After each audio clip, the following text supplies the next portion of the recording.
ઇન્ડિયાની અમેરિકા જતી ડાયરેક્ટ ફ્લાઇટ્સના શેડ્યુલમાં મોટો ફેરફાર થાય તેવી શક્યતા છે. મે મહિનામાં જ યુએસ ઉપરાંત કેનેડા જતી આવતી ફ્લાઇટ્સમાં 20% ઘટાડો કરી દેવામાં આવ્યો છે.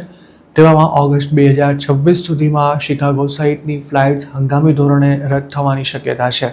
એક રિપોર્ટ અનુસાર જેટ ફ્યુઅલના ભાવમાં જંગી વધારો થવા સહિતના અન્ય પરિબળોને કારણે હવે એર ઇન્ડિયાએ શિકાગો સહિતના ડેસ્ટિનેશન્સ પર જતી ફ્લાઇટ્સને કેટલાક સમય માટે બંધ કરી દેવાનું લગભગ નક્કી કરી લીધું છે.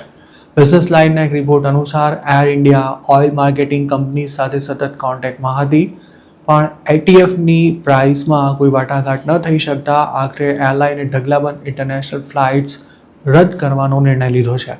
જોકે આ મામલે એરલાઇને કોઈ સત્તાવાર પ્રતિક્રિયા નથી આપી. ઇન્ટરનેશનલ ફ્લાઇટ્સની ઓપરેટિંગ કોસ્ટમાં ફ્યુઅલ પાછળ થતા ખર્ચાનું પ્રમાણ ખૂબ જ વધારે હોય છે. ભારત સરકારે ડોમેસ્ટિક ફ્લાઇટ્સ માટે જેટ ફ્યુઅલના ભાવમાં વધારો અટકાવી રાખ્યો છે, પણ ઇન્ટરનેશનલ એરલાઇન્સને ઘણી વધારે કિંમત ચૂકવવી પડી રહી છે. આગામી કેટલાક અઠવાડિયા સુધી જેટ ફ્યુઅલના ભાવમાં ઘટાડો થવાની કોઈ શક્યતા ન રહી હોવાને કારણે હવે એર ઇન્ડિયા માટે ઇન્ટરનેશનલ ફ્લાઇટ્સનું સંચાલન કરવું ખૂબ જ મુશ્કેલ થઈ રહ્યું છે. એર ઇન્ડિયાના એક સિનિયર એક્ઝિક્યુટિવે બિઝનેસ લાઇનને એવું જણાવ્યું હતું કે એરલાઇન ઘણા સમયથી ઓઇલ માર્કેટિંગ કંપની સાથે ATFના ભાવમાં કોઈ રાહત આપવા માટે વાત કરી રહી હતી, પણ તેમાં કોઈ સફળતા નથી મળી અને હવે એરલાઇન પણ લાંબો સમય રાહ જોઈ શકે તેમ નથી, જેથી હવે ઘણી ઇન્ટરનેશનલ ફ્લાઇટ્સ પર કાપ મૂકવા સિવાય બીજો કોઈ જ ઓપ્શન નથી રહ્યો.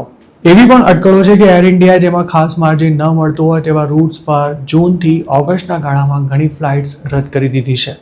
શિકાગો સિવાય જે રૂટ્સ પર ATFની કિંમત વધી જતા પ્રોફિટ સાવ ઘટી ગયો છે કે પછી ખોટ ખાઈને ફ્લાઇટ્સ ચલાવવી પડી રહી છે, તેવા તમામ લોંગ રૂટ્સ પર કામકાજ કઈ રીતે મેનેજ કરવું તેનું પ્લાનિંગ પણ શરૂ કરી દેવાયું છે.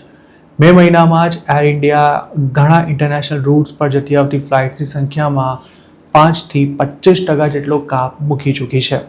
અમેરિકા અને કેનેડા જતી ફ્લાઇટ્સની જ વાત કરીએ તો મે મહિનામાં તેમાં 20% જેટલો ઘટાડો કરાયો છે, જ્યારે યુરોપ, ઓસ્ટ્રેલિયા અને સાઉથ ઇસ્ટ એશિયન દેશોમાં જતી ફ્લાઇટ્સની સંખ્યામાં પણ સામાન્ય ઘટાડો થયો છે. એર ઇન્ડિયાએ સૌથી વધુ ઘટાડો ઓસ્ટ્રેલિયા જતી ફ્લાઇટમાં કર્યો છે, જેમાં મેલબર્ન અને સિડની જતી ફ્લાઇટ્સની સંખ્યા ઘટાડી દેવાઈ છે. આ સિવાય યુરોપ, ઓસ્ટ્રેલિયા અને સાઉથ ઇસ્ટ એશિયામાં ફ્રિકવન્સીમાં ઘટાડો કરાયો છે. એર ઇન્ડિયા માટે જેટ ફ્યુઅલના ભાવમાં થયેલા વધારા સિવાય પાકિસ્તાનની એર સ્પેસ બંધ હોવા ઉપરાંત ડોલર સામે ધોવાઈ રહેલો રૂપિયો પણ માથાનો દુખાવો બની રહ્યા છે. તેના કારણે એરલાઇનની આવક પણ સીધી રીતે પ્રભાવિત થઈ રહી છે અને ખોટમાં જંગી વધારો થઈ રહ્યો છે. ઉલ્લેખનીય છે કે એર ઇન્ડિયા ઘણા સમયથી ઢચુપચુ ચાલી રહી છે અને હજારો રૂપિયાની ખોટને કારણે ખર્ચા ઘટાડવા મોટા પાયે છટણી કરવાનો પણ તેનો પ્લાન છે. એર ઇન્ડિયા આગામી દિવસોમાં અઠવાડિયાની 100 જેટલી ઇન્ટરનેશનલ ફ્લાઇટ્સ રદ કરશે તેવી શક્યતા છે. ફોર્ચ્યુન ઇન્ડિયાના એક રિપોર્ટ પ્રમાણે જુલાઈ 2026 સુધી એરલાઇને મુંબઈ ન્યુયોર્ક, દિલ્હી નેવાક, દિલ્હી શિકાગો અને મુંબઈ સિંગાપોરની ફ્લાઇટ્સ રદ કરી દીધી છે. એર ઇન્ડિયા રોજની 1200 ફ્લાઇટ્સ ઓપરેટ કરે છે, પણ જેટ ફ્યુઅલના ભાવમાં થયેલા વધારાએ તેની કમર તોડી નાખી છે. તેનો ફાઇનાન્શિયલ યર 2026નો લોસ જ 22,000 કરોડ રૂપિયાને આંબી જાય તેવી શક્યતા છે. તાજેતરમાં એવો પણ એક મેસેજ ફરતો થયો હતો કે એર ઇન્ડિયાએ જુલાઈ સુધીમાં પોતાની તમામ ઇન્ટરનેશનલ ફ્લાઇટ્સ રદ કરી દીધી છે. જોકે એરલાઇને આ વાત સાવ ખોટી હોવાનો દાવો કરતા ચોક્કસ માહિતી માટે પોતાની સત્તાવાર વેબસાઇટ્સ ચેક કરવા માટે જણાવ્યું હતું.